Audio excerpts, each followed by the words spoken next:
अहम खबर आप तक पहुंचाएंगे। सिंध में डबल सवारी पर पाबंदी आयद, इसका नोटिफिकेशन भी जारी कर दिया गया है। 6 से 12 मुहर्रम उल हराम तक पाबंदी आयद रहेगी। महकमा दाखिला सिंध के मुताबिक दफा 144 के तहत पाबंदी आयद की गई है। बच्चे, बुजुर्ग और सहाफ़ी पाबंदी से इस्तिस्ना होंगे। सलाहुद्दीन मजीद बताएंगे। जी सलाहुद्दीन।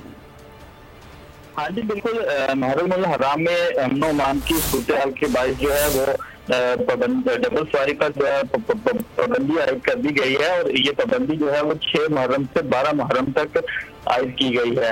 और इसमें जो पाबंदी के अंदर जो बच्चे हैं, बुजुर्ग हैं और सहाफ़ी हैं, इनको इस्तिस्ना दिया गया है। लेकिन जो बाकी अफराद होंगे डबल सवारी पर वो उनको इस्तिस्ना नहीं होगा और डबल सवारी पर बाकायदा पाबंदी आयद कर दी गई है। ये पाबंदी 5 अगस्त से 10 अगस्त तक जो है वो जारी रहेगी और आज रात से जो है इसका इतलाक भी हो जाएगा। इस हवाले से महकमा दाखिला सिंध में जो है बाकायदा नोटिफिकेशन भी जारी कर दिया गया है और SHO हैं उनको हिदायत भी जारी कर दी गई है कि वो इस पर जो है मुकम्मल अमल दरामद करवाएंगी। ठीक है, बहुत शुक्रिया आगाह करने के लिए।